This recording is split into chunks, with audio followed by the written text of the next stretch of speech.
ലോകത്തെ മുഴുവൻ ഒരു പച്ചപ്പുൽ മൈതാനിൽ ഒന്നിപ്പിക്കേണ്ട ലോകകപ്പ് ഇന്ന് അമേരിക്കൻ വിമാനത്താവളങ്ങളിൽ തടഞ്ഞിർത്തപ്പെട്ടിരിക്കുന്നു. സ്വാതന്ത്ര്യത്തിൻ്റെ നാട് എന്ന് ലോകത്തോട് വിളിച്ചു പറയുന്ന അമേരിക്ക വിദേശ കളിക്കാരെയും ഒഫീഷ്യലുകളെയും വരവേൽക്കുന്നത് റെഡ് കാർപ്പറ്റ് വിരിച്ചല്ല, മറിച്ച് കുറ്റവാളികളെ പോലെ മണിക്കൂറുകൾ നീളുന്ന ചോദ്യം ചെയ്യലുകളിലൂടെയും നാടുകടത്തലുകളിലൂടെയുമാണ്. ലോകകപ്പ് ചരിത്രത്തിലെ ഏറ്റവും നാണം കെട്ട വിവേചനം നിറഞ്ഞ ആതിഥേയത്വത്തിനാണ് അമേരിക്കൻ മണ്ണ് ഇന്ന് സാക്ഷ്യം വഹിക്കുന്നത്. വിദേശികളോട് ഇത്രയും ശത്രുതയാണെങ്കിൽ അമേരിക്ക എന്തിനാണ് ലോകകപ്പിന് ആതിഥേയത്വം വഹിക്കുന്നത് എന്ന് ലോകമേറ്റെടുത്ത ഈ ചോദ്യം ചോദിക്കുന്നത് ഇറാഖിലെ ടോപ്പ് സ്കോററായ ഐമൻ ഹുസൈനിയാണ്. ചിക്കാഗോ വിമാനത്താവളത്തിലെത്തിയ ആ താരത്തെ ലോകകപ്പ് കളിക്കാനാണെന്നറിഞ്ഞിട്ടും അമേരിക്കൻ ഇമിഗ്രേഷൻ അധികാരികൾ 7 മണിക്കൂറോളമാണ് തടഞ്ഞുവെച്ച് ചോദ്യം ചെയ്തത്. അവിടെയും തീർന്നില്ല.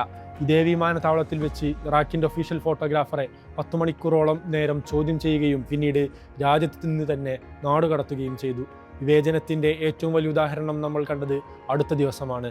ലോകകപ്പ് നിയന്ത്രിക്കാൻ ഫിഫ ചരിത്രത്തിലാദ്യമായി തിരഞ്ഞെടുത്ത സൊമാലിയൻ റഫറിയായ ഒമർ അർദർ സൊമാലിയൻ എംബസി നൽകിയ ഔദ്യോഗിക പാസ്പോർട്ട് അഥവാ ഡിപ്ലോമാറ്റിക് പാസ്പോർട്ടുമായി എത്തിയ അദ്ദേഹത്തിനും അമേരിക്കൻ മണ്ണിൽ യാതൊരു കാരണവുമില്ലാതെ പ്രവേശനം നിഷേധിക്കപ്പെട്ടു. ലോകകപ്പ് ചരിത്രത്തിലെ ഇതുപോലൊരു നയതന്ത്ര പരാജയം ഇതിനു മുൻപ് ഉണ്ടായിട്ടില്ല. സ്പോർട്സിനെ രാഷ്ട്രീയത്തിൽ നിന്ന് മാറ്റി നിർത്തണമെന്ന് എപ്പോഴും വാദിക്കുന്ന ഫിഫ പോലൊരു സംഘടന അമേരിക്കയുടെ ഈ ധിക്കാരത്തിനു മുന്നിൽ പൂർണ്ണമായും നിശബ്ദരാണ്. വിസ നിഷേധിക്കലും എയർപോർട്ടുകളിലെ ഈ അപമാനിക്കപ്പെടലുകളും വെറും സുരക്ഷാ പരിശോധനകളല്ല, മറിച്ച് ചില പ്രത്യേക രാജ്യങ്ങളോടുള്ള അമേരിക്കയുടെ തുറന്ന പകപോക്കലാണ്. ഫുട്ബോൾ ജനങ്ങളെ ഒന്നിപ്പിക്കാനുള്ളതാണ്, എന്നാൽ കളിസ്ഥലങ്ങളിലെ സുരക്ഷയുടെ പേര് പറഞ്ഞ് വിദേശ താരങ്ങളെയും പ്രതിനിധികളെയും സംശയത്തിൻ്റെ മുന്നിൽ നിർത്തുന്ന അമേരിക്കയുടെ ഈ നയം ലോകകപ്പിൻ്റെ അടിസ്ഥാന മൂല്യങ്ങളെ തന്നെ തകർത്തെറിയുന്നതാണ്. ഇതിനെല്ലാം കൂട്ടുനിൽക്കുന്ന ഫിഫയുടെ ഇരട്ടത്താപ്പും നാം കാണേണ്ടതുണ്ട്. യുക്രൈൻ യുദ്ധത്തിൻ്റെ പേരിൽ കഴിഞ്ഞ ലോകകപ്പിൽ നിന്നും ഈ ലോകകപ്പിൽ നിന്നും റഷ്യയെ ഫിഫ പൂർണ്ണമായും വിലക്കിയിരുന്നു. എന്നാൽ അമേരിക്കയുടെ കാര്യമോ?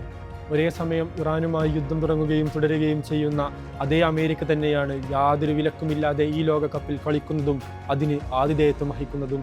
യുദ്ധത്തിൻ്റെ അടിസ്ഥാനത്തിലാണെങ്കിൽ, സമാധാനത്തിൻ്റെ അടിസ്ഥാനത്തിലാണെങ്കിൽ എന്തുകൊണ്ട് അമേരിക്ക നിരോധിക്കപ്പെടുന്നില്ല? ഈ കടുത്ത വിവേചനത്തിൻ്റെ രാഷ്ട്രീയ അനിശ്ചിതത്വത്തിൻ്റെയും ഏറ്റവും വലിയ ഇരകളാണ് ഇറാൻ. ലോകകപ്പിൽ കളിക്കാനിറങ്ങാനാകുമോ എന്ന ആദ്യഘട്ട സംശയങ്ങൾക്കൊടുവിൽ അവർ യോഗ്യത നേടിയെങ്കിലും ടീമിനെ സഹായിക്കേണ്ട 15 സപ്പോർട്ടിംഗ് സ്റ്റാഫുകൾക്ക് അമേരിക്ക വിസ നിഷേധിച്ചു.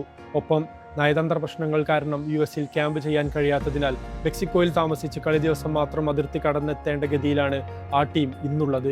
എന്നാൽ ഇത്രയൊക്കെ ഒറ്റപ്പെടലുകൾ നേരിട്ടിട്ടും സ്വന്തം രാഷ്ട്രീയ നിലപാടുകളിൽ ഒരടി പോലും പിന്നോട്ട് പോകാത്ത ഇറാൻ മൈതാനത്ത് വമ്പന്മാരെ പോലും വിറപ്പിക്കുന്ന ഏഷ്യയിലെ ഏറ്റവും കരുത്തുറ്റവും അപകടകാരികളുമായ ഫുട്ബോൾ ടീമായി ഇന്നും തുടരുന്നത് ആർക്കും തള്ളിക്കളയാനാവാത്ത യാഥാർത്ഥ്യമാണ്.